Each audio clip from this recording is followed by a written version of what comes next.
TFC spiritual ప్రేక్షకులకు స్వాగతం. ఈ వారం రాశిఫలాలు పరిశీలిద్దాం.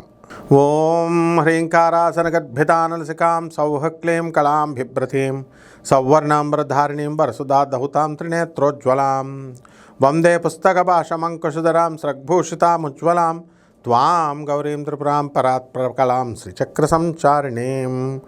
ఓం శ్రీ బెజవాడ కనకదుర్గాదేవ్యాయ నమః. మనకి ఈ వారంలో గ్రహ స్థితిగతులు ఎలా ఉన్నాయో మనం చూద్దాం. రాహువు కుంభరాశిలో ఉన్నాడు, శని వక్రించి మీనరాశిలో ఉన్నాడు, మరి కేతువు ఈ యొక్క సింహరాశిలో ఉన్నాడు. ఈ వారంలో రవి 16వ తేదీ నుంచి మనకి ఈ యొక్క సింహరాశి ప్రవేశము. ఇక గురుడు వచ్చేసరికి మనకి కర్కాటక రాశిలో ఉన్నాడు. కుజుడు మనకి ఆగస్టు 2 నుంచి మనకి మిథున రాశి ప్రవేశం చేస్తున్నాడు.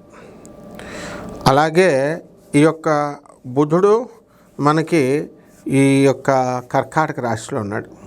దీన్ని బట్టి ఈ వారంలో ఒక్కొక్క రాశి వారిగా 12 రాశుల వారికి ఫలితాలు ఎలా ఉంటాయో చూద్దాం.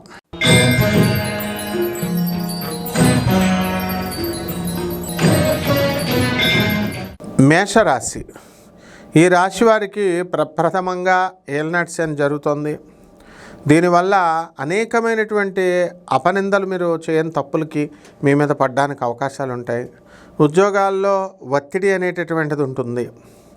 అలాగే ఈ రాశి వారికి కొత్తగా నూతన స్త్రీలు పరిచయం అవడం అనేటటువంటిది జరుగుతుంది. అలాగే అన్యాయార్జితంగా ధనము అనేటటువంటిది మీకు రావడానికి అవకాశం ఉంటుంది.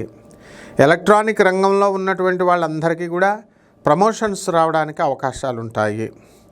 అలాగే ఈ యొక్క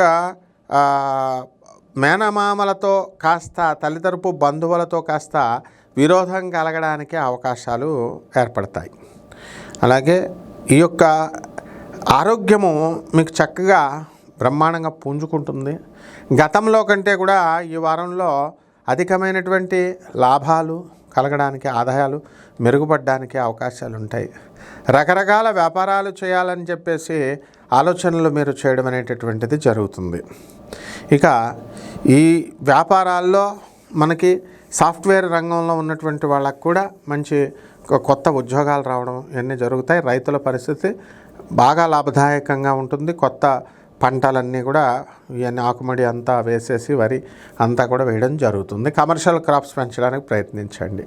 ఇక పరిహారాల దగ్గరికి వచ్చేసరికి ఈ రాశివారు అందరూ కూడా ఒక్కొక్క రాశివారు ఒక్కొక్క దేవాలయానికి వెళ్ళాల్సినటువంటి అవసరం ఉంది. ఈ మేషరాశి వారికి ఏలినాటి శని జరుగుతుంది కాబట్టి గాణగాపురం వెళ్ళాలి. మీరు అక్కడ గురుపాదుకల్ని దర్శనం చేసుకోవాలి. అలాగే కల్లేశ్వరంలో అక్కడ గాణగాపురంలో ఈ యొక్క స్వయంభూ శనీశ్వరుడి దేవాలయం ఉంది, ఆయన దర్శించుకోవాలి. అలాగే మీరు చక్కగా ఈ భీమా అమరజా నది సంగమంలో మీరు చక్కగా స్నానం చేసి, అష్టతీర్థాల్లో 8 చోట్ల స్నానం చేసి మనకి చక్కగా సంగమేశ్వర స్వామి దర్శనము, గురుదేవుడైనటువంటి దత్తాత్రేయ స్వామి వారిని ఈ యొక్క మఠంలో, తర్వాత సంగమంలో మీరు దర్శనం చేసుకోవాలి.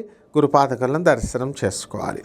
అలాగే ఒక రావి చెట్టుని మీరు ఈ ఇంట్లో పెంచుకోవాల్సినటువంటి అవసరం ఉంది. అలా కనుక కాకుండా ఎన్ని పూజలు చేసినప్పటికీ కూడా మీరు ఇల్లు కట్టేటప్పుడు చాలా చెట్లను కొట్టుపడేసి కట్టుకున్నారు కాబట్టి మీ వంశీకులంతా దేవతా వృక్షాలని మీ పేరు మీద పెంచాల్సినటువంటి అవసరం ఉంది. అలాగే శనీశ్వరుని యొక్క స్తోత్రాలు, శని జపాలు, శనికి కిలోంపావు నల్ల నువ్వుల్ని, నల్లని వస్త్రాన్ని ఇచ్చి పేద బ్రాహ్మణులకి శనివారం నాడు ఉదయం 8 గంటలకి దానం చేసుకోవాలి. దశ మహావిద్యల్లో ఒకటైనటువంటి మహాకాళీదేవి దర్శనం చేసుకోవాలి. శుభమస్తు.